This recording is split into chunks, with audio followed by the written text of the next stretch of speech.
Selamat datang di Keris, Katekese Ringkas. Konten yang mungkin membuat kamu semakin CTM. Cerdas, tangguh, dan misioner.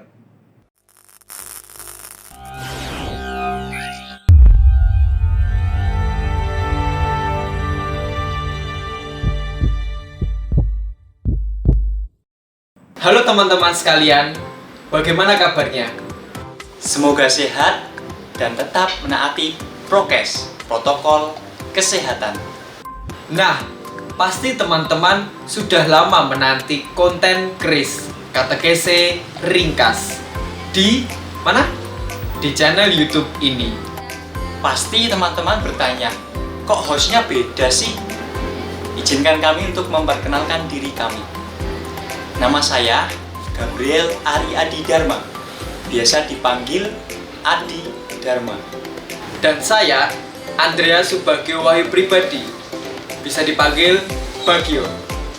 Di channel YouTube Komisi Kepemudaan Keuskupan Agung Semarang ini, kami akan mengisi konten Keris dengan hasil extension course yang diselenggarakan oleh UPPKM KS dengan mengambil tema besar New Perspective of Ecclesiology, menggereja di era baru pasca pandemi. Tema ini kami ambil dengan tujuan untuk melihat cara pandang baru tentang cara hidup menggereja di tengah masa pandemi, sehingga mampu mengaplikasikannya dalam hidup menggereja. Pada kesempatan kali ini, kita akan membahas mengenai habitus digital, hidup bersama teknologi, dan status kuesionis yang kami angkat ada dua. Yang pertama, bagaimana IT dapat menjadi sarana bantu untuk memecahkan masalah, terutama di masa pandemi ini. Dan yang kedua, sejauh mana gereja dapat memanfaatkan kemajuan IT untuk menunjang pastoral sehingga lebih efisien, kreatif, dan inovatif. Sebelum kita menjawab status kuesionis yang ada, marilah kita sedikit mengulik tentang teknologi. Di zaman yang semakin maju ini, kita tidak bisa menolak ataupun menghindari perkembangan teknologi yang sudah mempengaruhi sendi-sendi kehidupan kita. Tentunya, teknologi menjadi hal yang sangat dekat dengan kita, terlebih di masa pandemi ini. Teknologi informasi juga memudahkan kita untuk mengakses segala sesuatu yang ingin kita ketahui dari berbagai sumber dan tempat. Dalam dokumen Gereja Communio et Progressio dikatakan bahwa penemuan-penemuan terkini menawarkan kepada manusia cara-cara baru perjumpaan dengan kebenaran Injili. Seperti kita ketahui, generasi sekarang sudah mengenal teknologi sejak kecil. Dapat dikatakan teknologi merubah manusia dari yang belum ada internet hingga sekarang sudah serba internet atau digital native. Selain itu, teknologi juga memudahkan mobilitas manusia dalam hidup sehari-hari. Dengan teknologi, semua menjadi lebih cepat dan efektif. Kita ambil contoh, perkembangan artificial intelligence atau kecerdasan buatan di mana komputer mampu untuk melakukan tugas-tugas yang seharusnya dikerjakan kita oleh manusia, seperti menganalisis data, menginput data, bahkan juga bisa mengolah data. Contoh nyatanya adalah dengan hadirnya platform-platform bisnis seperti GoPay, ShopeePay, M-Banking, dan lain sebagainya yang menunjukkan bahwa semua hal dapat dilakukan dengan cepat dan efektif tanpa ribet. Sedangkan tantangan bagi kita adalah ketika kita terlena dengan perkembangan teknologi, kita dapat menjadi pribadi yang malas untuk bersosialisasi secara fisik.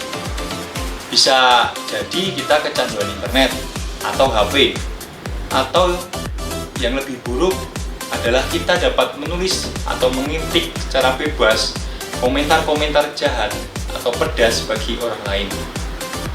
Maka dari itu, keberadaan teknologi yang semakin canggih tentunya membuat manusia acap kali bergantung pada teknologi yang ada, sehingga semuanya diatur oleh teknologi, dan lama-kelamaan manusia menjadi budak teknologi.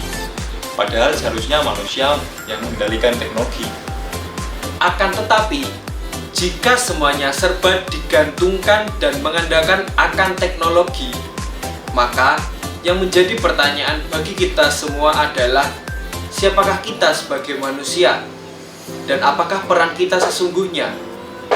Kita harus memahami bahwa seharusnya kita yang membuat suatu keputusan dan yang menjadi suatu pengendali, bukan malah teknologi yang mengambil alih peran kita.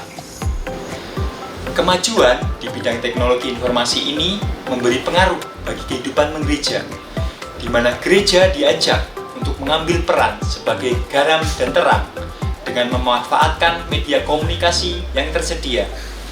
Gereja tidak bisa menutup mata dan telinga terhadap derasnya arus perkembangan teknologi dan dampaknya. Gereja juga harus menyesuaikan perkembangan zaman. Oleh karena itu, gereja berusaha untuk selalu terbuka dan membaharui diri melalui kemajuan dan perkembangan yang menuju pada perubahan.